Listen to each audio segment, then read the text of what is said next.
After hearing about Atomy, it seems like the company really makes an effort to distribute high-quality products at affordable prices for the benefit of its customers. And Atomy is a company that works even harder to grow together with its partnering companies. While researching about Atomy, I came across some unique key words. Let's take a look at these key words to learn about Atomy's management philosophy and organizational culture. Could you please tell us about these? Sure. The first key phrase is feeding cows versus feeding babies. I don't really understand what this means. This is what we refer to as the kind of mindset we should have toward our customers. In our company, we have a set of management goals, and the first one is customer success. This means that Atomy does not consider the customers to be a means of success for the company. Rather, the focus is on the customers themselves. We use the phrase feeding cows versus feeding babies to explain this in simple terms. The reason a farmer takes good care of a cow is not for the benefit of the cow itself, but for the purpose of getting milk from the cow. I doubt if there's a farmer who would take good care of a cow if it's not producing any milk, right? But when a mother takes care of her baby, she's not trying to gain anything from the baby. The baby itself is the goal. We strive for an attitude like a mother feeding her baby, not like a farmer feeding a cow just to get milk. Just like a mother focuses on her baby, we want to focus on our customers as the ultimate goal. The first part of our company motto is cherish the spirit. We never think of people as a means to an end, but rather the end goal itself. This is the philosophy behind how we run our business. The second key phrase is, getting rid of work is the way to work effectively. How can you get rid of work and work well at the same time? Most companies will tell their employees to work hard and to work well. However, I do not tell my employees to work harder or to become better at their job. I tell them to eliminate work if at all possible. I believe that getting rid of work is the best way to work effectively. As an example, people used to attach the backs of smartphones with screws. But later, they came out with plastic covers for the back that just snapped into place without using any screws at all. They got rid of the work of putting in the screws. So who is the better worker? Someone who is really good at putting in the screws, or the person who has eliminated that step altogether? If you ask me, it's the person who got rid of that step. So I challenge my employees to find ways to eliminate unnecessary work, instead of working hard on something that is repetitive or overlapping with something else. Some people who don't really understand this will often ask, but won't I be kicked out of the company if there's no work left to do? I get this question a lot. But here's an example. In the past, it was very hard to do laundry. Women used to have to wash their family's clothes by hand. But now there are washing machines in your house, so the chore of washing clothes by hand has been eliminated. You just throw your clothes in the washer, and the laundry is done with just a press of a button. Does that mean the homemaker should be kicked out of her house? I don't think so. Of course not. In the same way, we never fire our employees. After loading the washing machine, the homemaker can do a number of other things, such as read a book, do something creative, or simply enjoy having some free time. Just like this, my real intent is for our employees to automate their work and do something for the future, such as take part in something creative, something for personal development, or something that just makes them happy.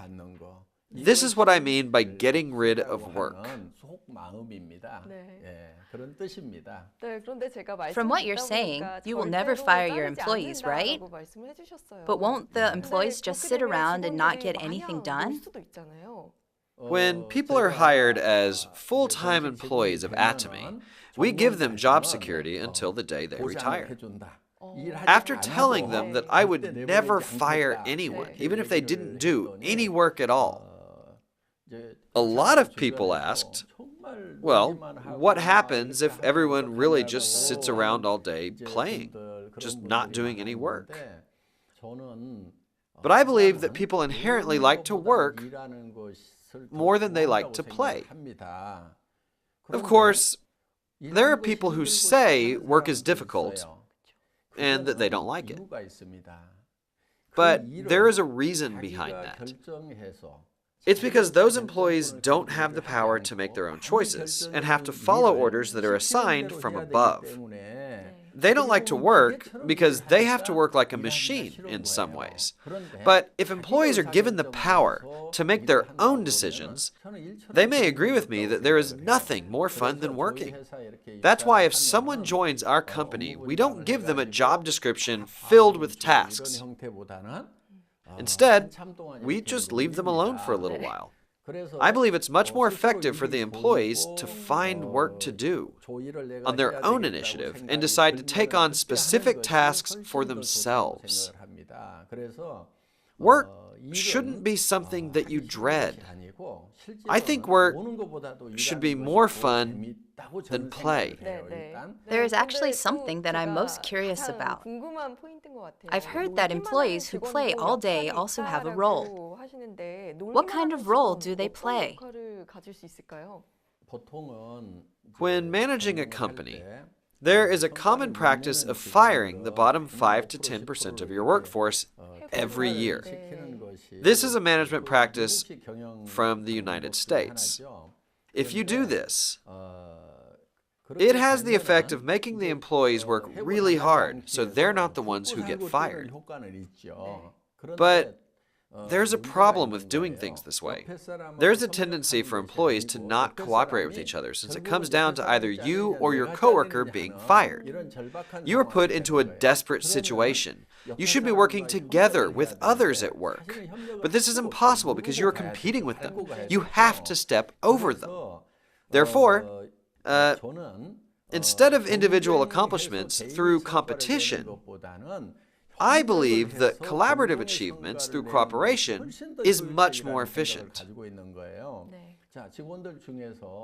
Let's say that there's an employee who is not performing very well at all. He doesn't even deserve a paycheck. You will see these kinds of people at work.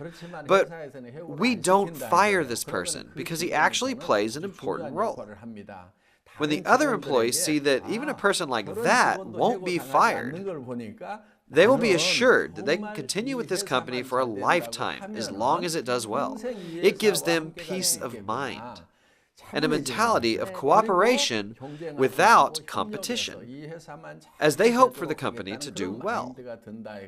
These are my intentions behind my no firing policy.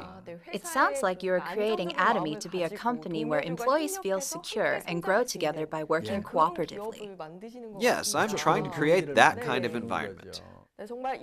Theoretically, this sounds like the perfect model.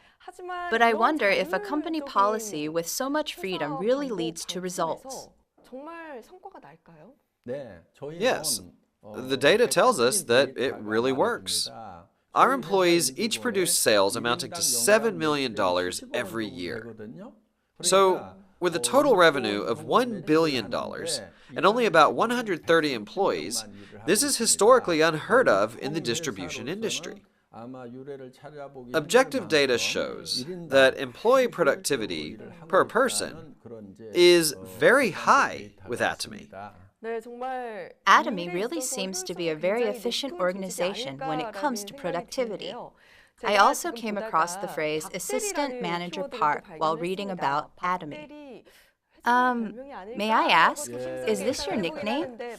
Yes, some of our employees call me Assistant Manager Park, as well as Mr. Unconquerable or Mr. Fourth Dimension. As for the Assistant Manager Park nickname, I had worked as a salaried employee for over 10 years. So I'm familiar with the workings of a business. I think they call me that because I'm the president who works like an assistant manager. But I've heard they've recently promoted me to manager. Oh, so now you're Manager Park? Let me ask another question to the recently promoted Manager Park. I've heard of a vertical or horizontal organization, but I've never heard of an amoeba organization. What does this mean? In our company, we don't assign or delegate tasks or hold employees to a set of rights, responsibilities, if at all possible. So, when new employees join with our company, instead of putting them to work right away, we give them some time to sit around and observe how the work flows. If they manage to find some work to do, they may become a manager for that particular project. Anybody can become a project manager, regardless of their position in the company. And these project managers are able to recruit anyone in the company to become members on their team. For example, a project manager who is an employee can recruit a director or even the president like me to put together a team of members. And when the project is completed, that team dissolves and a new team is formed around a new project. We are fluid, flexible, and can change form like the protoplasm of an amoeba that moves around a nucleus. That's why we call our company an amoeba organization. We are an organic, living community. It must take a lot of guts to recruit you, the president. Someone must have nerves of steel to ask you to be on their team. I'm also curious to hear about the free position system in your company. Does that mean your employees can choose their own titles? Yes, that's right.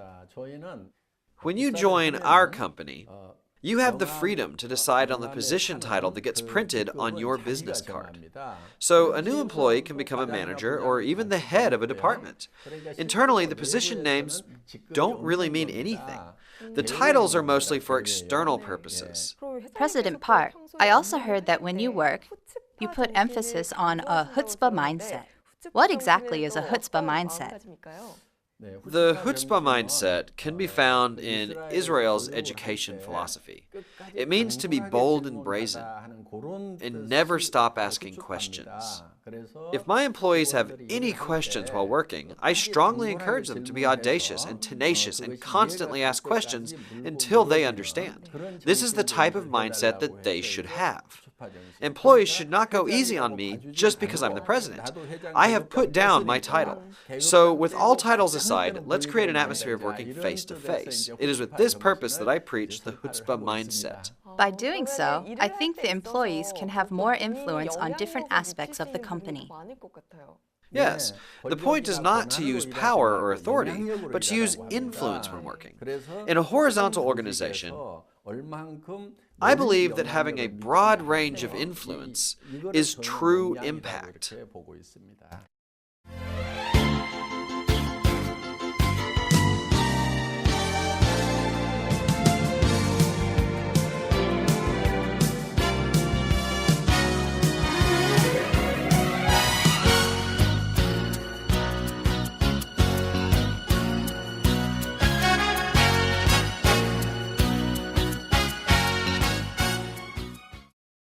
So far, we have found out about President Han-gil Park's management philosophy and the culture of Atomy through various keywords. I heard that Atomy is building a new office building, and the concept of this building is offices within a gym.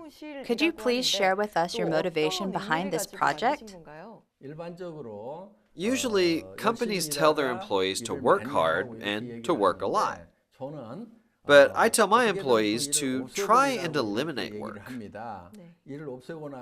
After you get rid of work, we should play, right? So we're developing a workplace where our employees can play. If they have time to play and enjoy themselves at work, they will be sure to come up with creative new ideas. Wow! After hearing about Atomy's corporate culture, I have to say that it's beyond unique. It is revolutionary. After listening to your talk today, President Park, I get the impression that you are a very smart, influential businessman. Now I'd like to ask you my last question for today. How do you want Atomy to expand moving forward? What are your future aspirations for this company? People call this time period the information age. One characteristic of the information age is that we are flooded with a tremendous amount of information. So, it is very difficult for consumers to discern what information is useful or beneficial to them. It can be very confusing and overwhelming. Atomy wants to be the company that helps consumers with this overload of information and provide just the right products for them at the lowest possible price. A reliable company with products that you can trust and use. Atomy would select the most relevant and beneficial information for its consumers, acting like a kind of shopping curator. This is how I would describe it. We want our customers to simply trust and use our products at Atomy. We strive to become the company where consumers can just buy any of our products and know that these are the best products for them, minus the hassle and information overload.